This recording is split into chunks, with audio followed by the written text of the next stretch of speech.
Welcome to political insight. मेरा नाम राहुल देव है। चलिए शुरू करते हैं। दोस्तों, क्या हो अगर मैं आपसे कहूं कि हमारे किचन का चूल्हा हमारे कब्जे में है ही नहीं।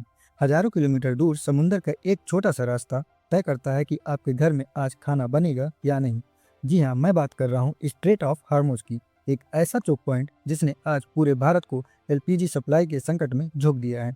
आज पॉलिटिकल इंसाइट पर हम बात करेंगे इस एनर्जी वार की पूरी कहानी। स्ट्रेट ऑफ हार्मोज 33 किलोमीटर चौड़ा है, लेकिन इसका शिपिंग लेन जहां से बड़े टैंकर गुजरते हैं वो सिर्फ 3 किलोमीटर चौड़ा है। यही वो पतली गली है जहां से दुनिया की 30% गैस गुजरती है। इस रास्ते के उत्तर में ईरान है और दक्षिण में यूएई और ओमान। जब भी इन देशों के बीच तनाव होता है तो सबसे पहले इसी रास्ते पर तलवार लटकती है। ईरान की नेवी इस रास्ते को माइंस, ड्रोन्स और स्पीड बोट्स के जरिए किसी भी वक्त ब्लॉक करने की ताकत रखती है। और जब ऐसा होता है तो भारत जैसे देश के लिए एनर्जी इमरजेंसी शुरू हो जाती है। भारत को हर महीने लगभग 35 से 40 बड़े गैस टैंकर की जरूरत होती है। जब हार्मोज में तनाव बढ़ता है तो मैरीटाइम इंश्योरेंस की कीमतें 500% तक बढ़ जाती हैं।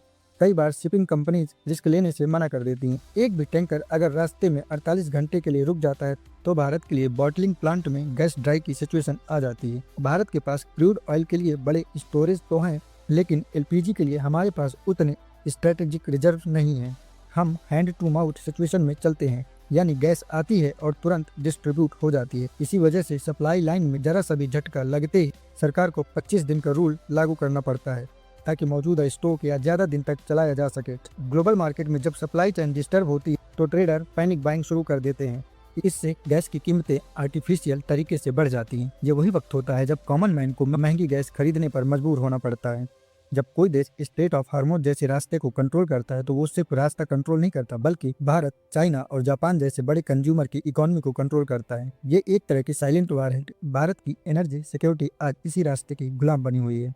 हमें लगता है कि हम आत्मनिर्भर हो रहे हैं, लेकिन जब तक हमारी गैस की सप्लाई एक ही चोक पॉइंट से होकर आएगी, हम हमेशा ऐसे संकट के लिए मजबूर रहेंगे। ये रास्ता बंद होना सिर्फ एक लॉजिस्टिक प्रॉब्लम नहीं है, बल्कि ये भारत पर नेशनल सिक्योरिटी पर एक सीधा प्रहार है कि भारत के पास इसका अल्टरनेटिव ऑप्शन क्या है। दोस्तों, ये एलपीजी संकट हमारे लिए सिर्फ एक मुश्किल वक्त नहीं, बल्कि एक बहुत बड़ी सीख है। हम एक रास्ते पर 90% एलपीजी के लिए निर्भर नहीं रह सकते हैं, जहां कभी भी जंग छिड़ सकती है। भारत को अब अपनी एनर्जी बास्केट को डाइवर्सिफाई करना होगा। जैसे रसिया, हमें रसिया के साथ अपने रिश्तों को सिर्फ ऑयल तक नहीं बल्कि एलएनजी तक ले जाना चाहिए। रसिया के पास एलएनजी का भंडार है और भारत को एलएनजी की जरूरत।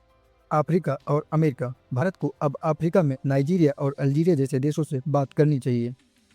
अमेरिका और कनाडा के पास भी गैस का भंडार। भारत के पास अल्टरनेटिव ऑप्शन बहुत है और उसे तुरंत देखना चाहिए। दोस्तों, जियोपॉलिटिक्स में कोई दोस्त या दुश्मन नहीं होता है और भारत का इंटरेस्ट इसी में है कि हम किसी एक रास्ते के गुलाम न बने। आपको क्या लगता है? अपनी राय कमेंट में दें और ऐसी ही जानकारी के लिए पॉलिटिकल इंसाइट को सब्सक्राइब करें। मिलते हैं अगले वीडियो में। जय हिंद।